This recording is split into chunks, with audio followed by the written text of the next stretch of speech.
तो ये है टाटा पंच का अकम्प्लिश्ड वेरिएंट।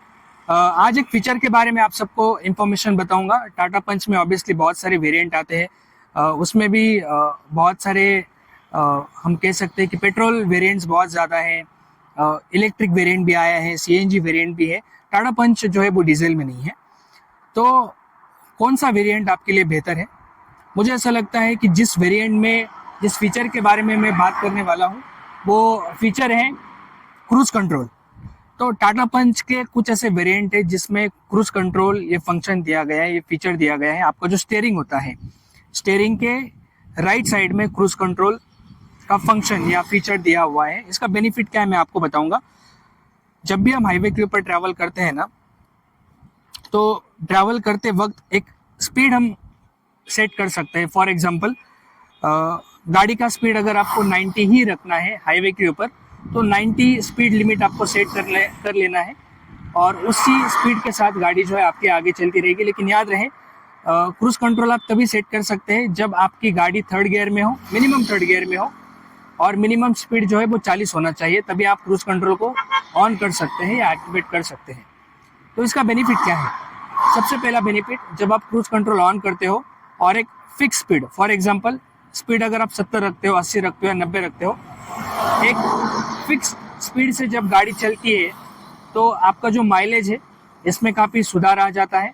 दूसरी बात, जो ड्राइवर होता है, ड्राइवर को जो एक्सेलरेटर होता है उसके ऊपर पैर रखने की बिल्कुल भी ज़रूरत नहीं होती है। इससे ड्राइवर के पैरों को आराम भी मिल जाता है।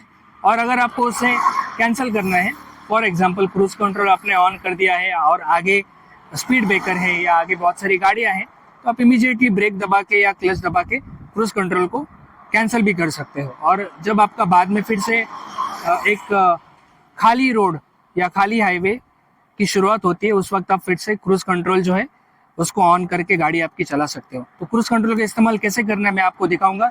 चलिए आइए। तो क्रूज का ऑप्शन कहाँ पे मैं आपको दिखाऊंगा। ये हमने गाड़ी ओपन की।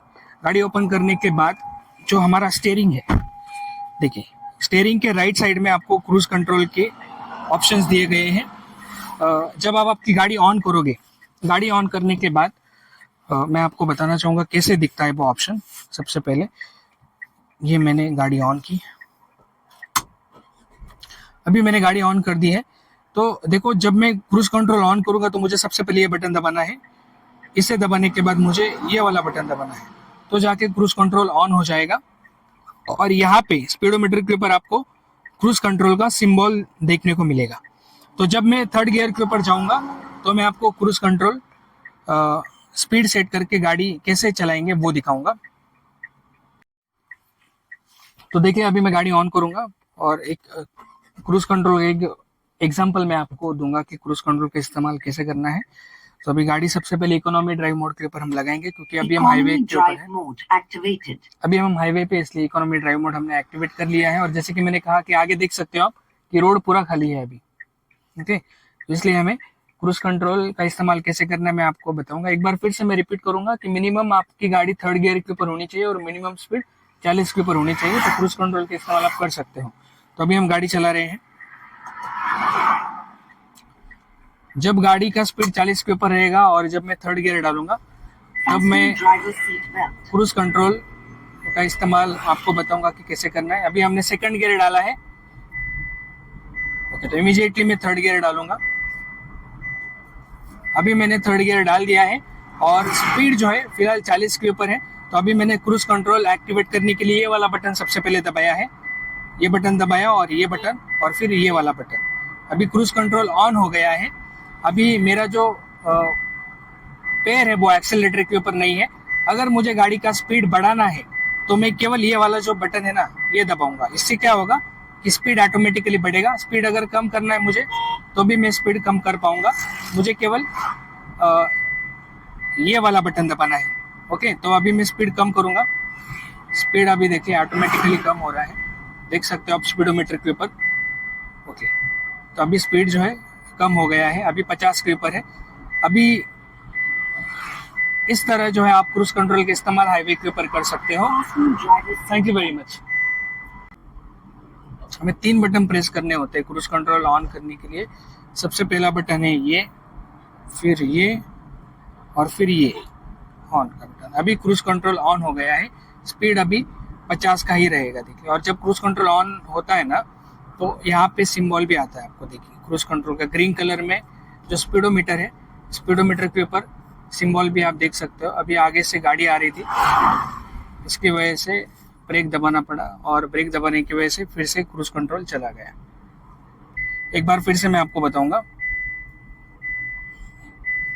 4th गियर के ऊपर जा रहे हैं। ओके, अभी हम 4th गियर के ऊपर गए हैं। स्पीड 40 है, तो अभी मैंने क्रूज कंट्रोल ऑन कर दिया है। ओके, क्रूज कंट्रोल मैंने अभी ऑन कर दिया है। ओके, तो अभी देखिए स्पीड जो है 40 के ऊपर है, उसी 50 है स्पीड, इसी स्पीड के ऊपर गाड़ी चलती रहेगी। आप देख सकते हो मेरा पैर जो है वो एक्सेलरेटर के ऊपर बिल्कुल भी नहीं है, बिल्कुल भी नहीं है। ओके, तो अभी इसी स्पीड के ऊपर गाड़ी चलती रहेगी। मुझे इसे बंद करना होगा क्योंकि आगे टोल आ रहा है, आगे टोल पॉइंट है। तो अभी मैं ब्रेक दबाऊंगा और उसे कैंसिल करूंगा। अभी मैंने ब्रेक दबाया और फिर मैंने क्लच दबाया, तो ये अपने आप कैंसिल हो गया है। तो टाटा पंच के क्रूज कंट्रोल फंक्शन के बारे में मैंने आपको इन्फॉर्मेशन बताई है। टाटा पंच के और भी जो फीचर्स है उसके बारे में अगर आपको जानकारी चाहिए तो मेरे चैनल को ओपन कीजिए और प्लेलिस्ट में जाके टाटा पंच का एक स्पेशल प्लेलिस्ट है, वहाँ पे आप सारे फीचर्स के बारे में इंफॉर्मेशन चेक कर सकते हो। Thank you very much.